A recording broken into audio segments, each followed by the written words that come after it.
All right, it's the Brian Hornback Experience. This is episode 136, and I've got another candidate for City of Knoxville election. Early voting's already started. It started yesterday. This is August the 10th. It started on August the 9th. It runs to the 24th. So you still got time to early vote. The primary election is August 29th. And I have on the line candidate for mayor, Richard R.C. Lawhorn. R.C. Lawhorn or Richard Lawhorn. How are you, man?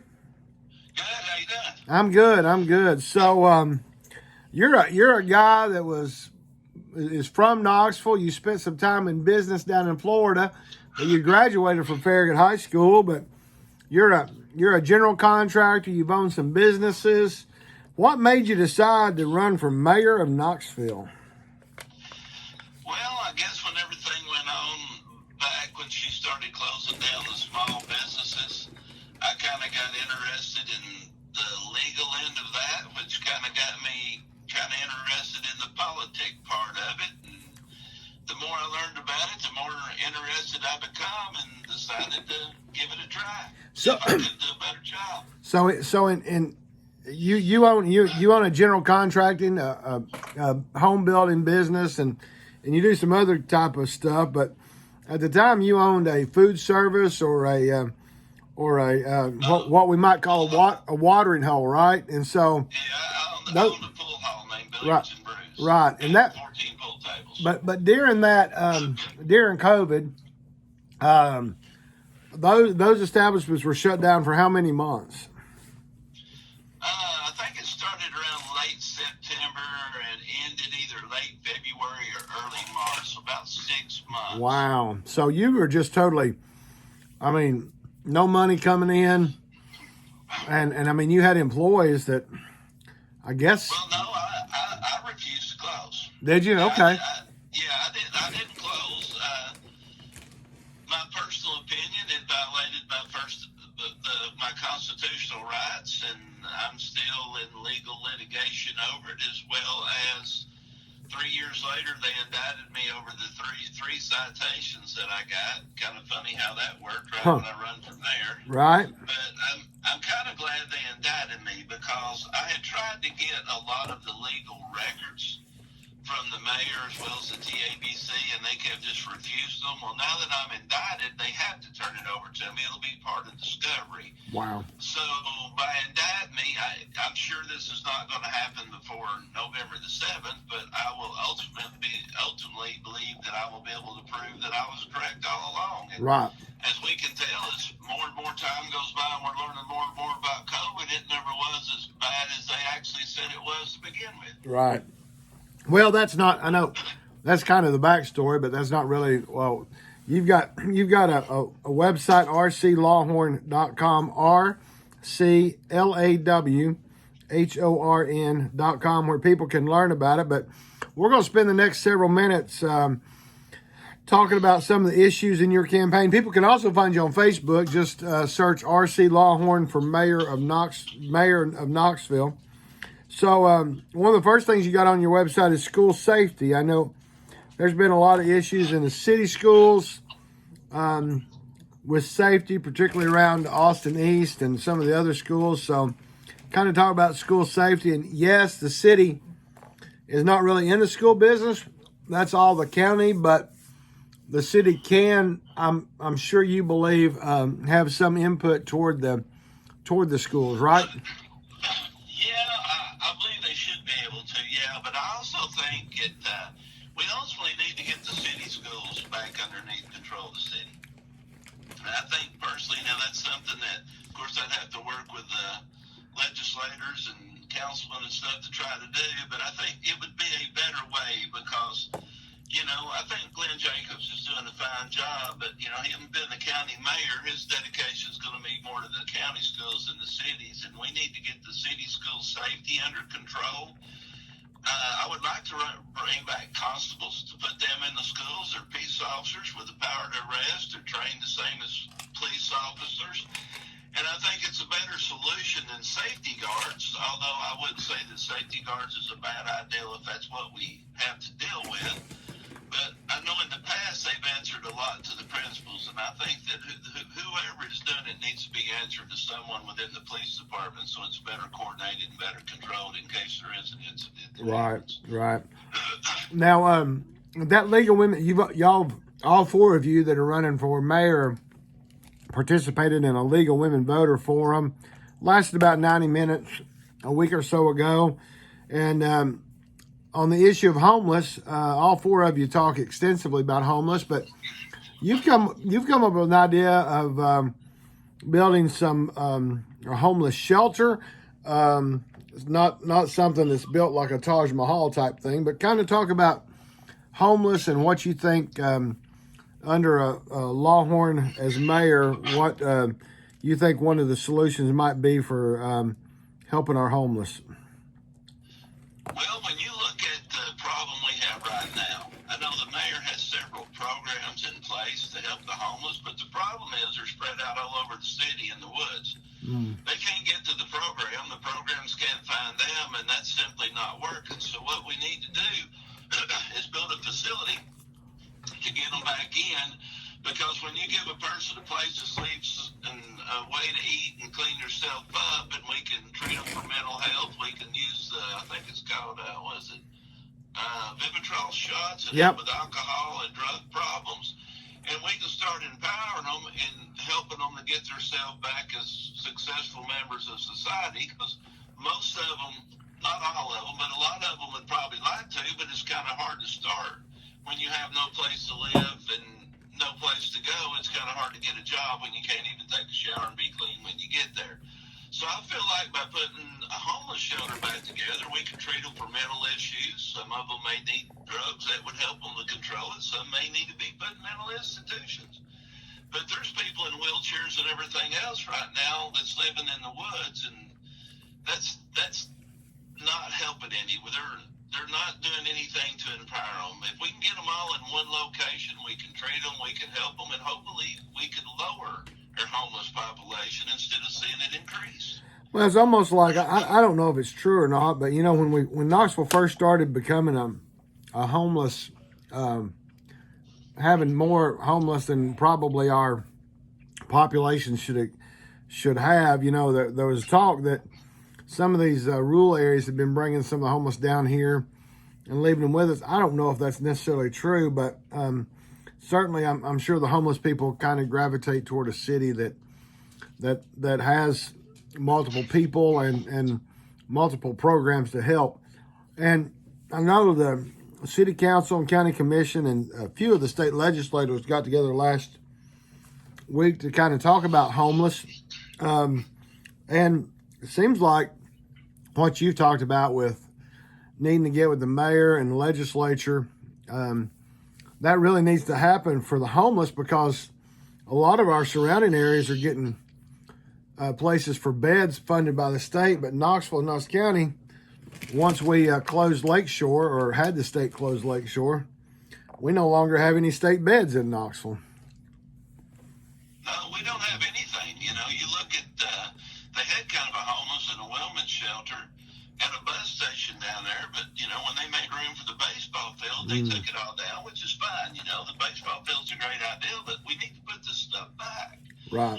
And, you know, like you said, there's no place at all in Knoxville for them. And I've heard the same thing, that there's more and more getting dropped off here.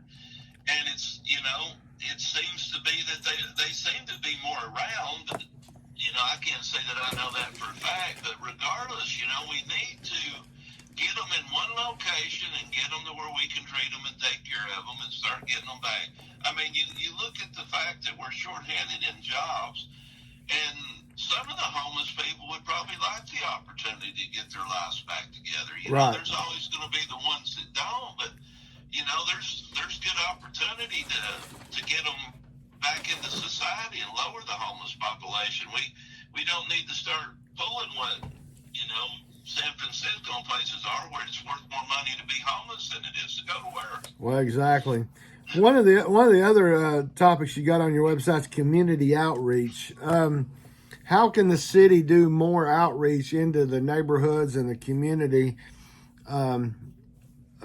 with R.C. Lawhorn as mayor? I'm assuming. I mean, I don't know. I don't live. I'm a county guy, but I don't know what the city does now, but what's your thoughts on community outreach? Well, I think one of the first things we need to do when you look at East Knoxville, I'm almost 59 years old. I will be September the 2nd. And I can name 10 schools that's probably been built on the west side of the city. I can't tell you one in my lifetime that's ever been built on the east side. I think it's time that we get the city schools back under the city and we start fixing them up and doing get those schools to the same standards as the rest of them, because the only way people will ever get out of poverty is through education. And there's a lot of grants and stuff. I would like to set up a program to help people get grants for schools. We need to set up vocational training, and a good place to do that to start would be Knoxville College. You've got the history of Knoxville College dating back to 1875. It was started, I think, by the Methodist Church, United Methodist Church, and it's a historic landmark, and we need to start getting grants and private donations and putting that back and use it for vocational training in other colleges, because there's a big need for electricians, plumbers, HVAC technicians, and with a 2-year degree, you can almost make more money than probably 50% of the 4-year college degrees pay. Right. And we need to start educating people on the East End. We need to give them opportunities for vocational school, for colleges, because the government, the state, or the city will never get you out of poverty. The only thing that's going to get you out of poverty is education and hard work. And we need to make sure that they have the same opportunities that everybody else has. And we need to put Knoxville College back. And I think through private donations, there's you look at the grants and stuff that's been left at UT. I strongly believe that somewhere along the way, there's a lot of people that would donate money so we could put that school back to its original state and utilize it as a college like it should be. If you look back, I think in 2018, only like 3 people or 11, I forget which, graduated from there. They've worked on it a little bit, but it needs to be fully restored. It's a historic landmark. It's got a lot of, culture to it. It's historic to both the city and the black community, and it needs to be restored and utilized to help train people. Right. Well, that brings us up to kind of talking about police funding, because I know with Knoxville College having been vacant since 2018, there's been some vandalism over there. There's been some bodies that have been found over there that I guess was a drug overdose. The autopsies aren't out yet, so I'm probably speaking out of school. But yeah, so kind of talk about the new police chief and what you're hearing about police, the police department and funding for the police department. Well, the first thing I think we need to do, I don't have anything against Paul Noel, but he comes from New Orleans. New Orleans has totally different crime problems than we have here in Knoxville. We need a chief of police that's promoted from within the Knoxville Police Department. There's plenty of qualified men and women that could take the job, and they know the city, they know the crime. We need to put more police officers back on the road, because when you put police officers on beats, they get to know the public, and it works better. It's proven to work everywhere. And we need to get back to doing things the way we were. We need to be running it within the department. We need to bring their pay up to what the county is. I mean, we've raised property taxes, but yet their pay's not been raised. That I don't understand why, but it will definitely be raised to meet the standards of the county. And I think if we get a local chief of the police, we get more officers on there and well-trained officers, that we can get the crime rate down, because I know she talks about the crime rate dropping, but it's kind of like the material for building houses. When it goes up 200%, you drop it 100%, it's really not down that far. Right. And we've got a long ways to go. And if you look back at July 2021, per capita, Knoxville, Tennessee had the highest murder rate in the United States. Wow. That's the first time it's ever happened since we were founded in 1791, 232 years. And I intend to make sure it never happens again. Wow. So repeat that again. When was that? What year was that? July of 2021. I'm pretty sure. We we had the highest murder rate per capita in the nation. Yes. Wow. If you go on to Tucker Carlson and pull up his old podcast when Yep. he talks about Indy Kincannon and the murder rate in Knoxville, he Yep. talks about it. Oh wow.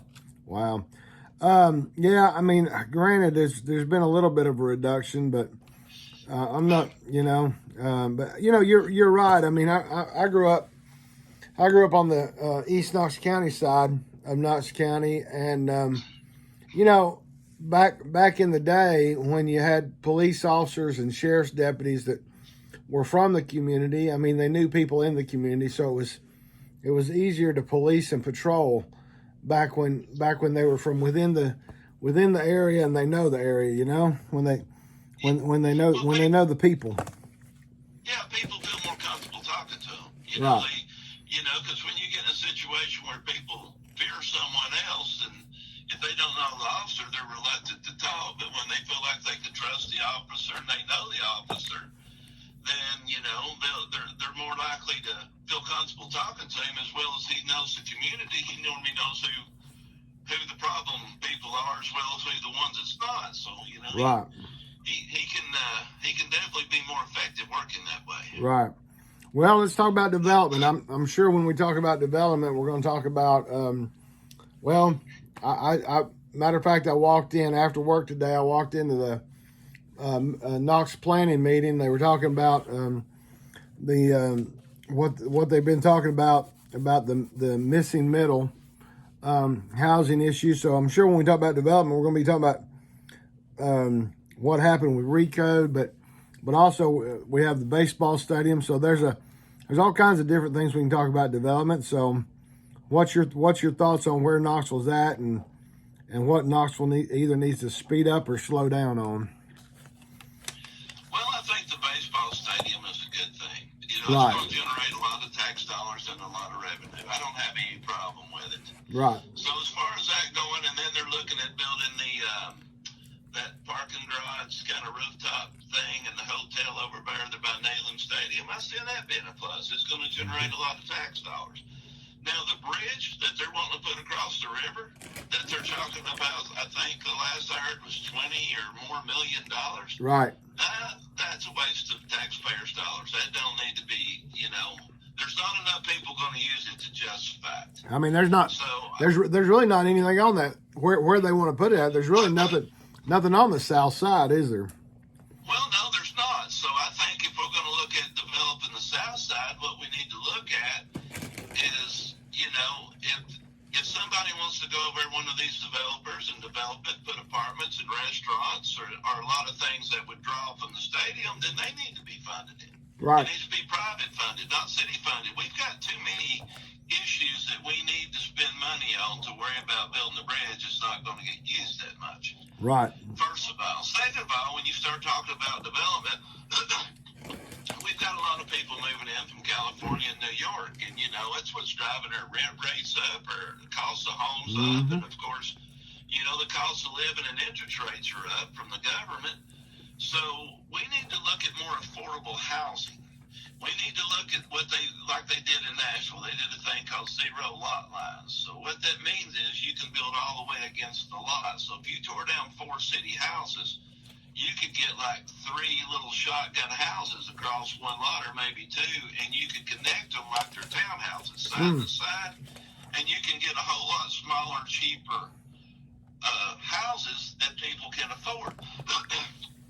And then you can look at the same thing with apartments. You look at West Knoxville, they probably built between there and Blount County 20,000 apartments, and none of them will probably rent for under $2,000 a month, because that's where the money is. But we need to look at, I think most apartment buildings are capped at 4 stories. We need to look at maybe downtown in some of the areas going taller with apartment buildings, but smaller apartments where they're more affordable to people. Because a lot of people cannot afford to pay these massive prices. You can still get 2-bedroom apartments that have smaller bedrooms and 1 bathroom. Right. And make them more affordable, and nobody's building that. And that was the same thing I was talking about at the Mayor's Disability Forum meeting. We actually, one thing would help would be to build an apartment complex for disabled people, because you could get a lot more out of it if because there's apartment complexes that's got a few apartments that cater to them, but they can't use the pool. They don't have a lot of the uses. And when you look at a lot of your assisted living centers and how they're designed, for older folks that can afford them, we could do the same thing for the people with disabilities. We could build an apartment complex that's just for them. And you could fix swimming pools with the lifts where they could use the pools, and you could put a lot of other things in that they could utilize. And then when it comes to their services, like taking them to the doctor and stuff, it'd be a lot easier to, like I said in the meeting, if I'm elected, the first thing I'm going to do is cancel them 18 electric buses. I don't know if you've heard or not, but the vice president, where they sank $8 billion into the electric school buses, that company just went bankrupt. Wow. It's an unproven technology, so we can buy 2 for 1 almost on electric. So we need to buy 18 diesel buses like we've got. We need to take the rest of the money and get the smaller vans that's wheelchair accessible and run like an Uber system for the people that's handicapped that can't get to the doctor, because buses are great if they can get on them, but if they live 6 blocks from the bus and it's another half a mile to the doctor when they get off of it, it really doesn't help. We need a way to get them, to the doctor, and the money would be better utilized that way. And we need to leave the trolley system that you're trying to stop in place, because they're a little smaller, they're handicapped accessible, and now they're talking about taking them out of downtown Knoxville. They need to be left. Right. So there's a lot of things right there that we can do between development and the waste of money. And they were talking about spending a lot of the disability money on parks. I don't personally agree with that. Most of the parks are accessible to people in wheelchairs and dead people. They're accessible. Now the one thing, the exception I will make, is they make a swing to where it'll lift like a child's wheelchair where a child can swing. Yep. That part I agree with.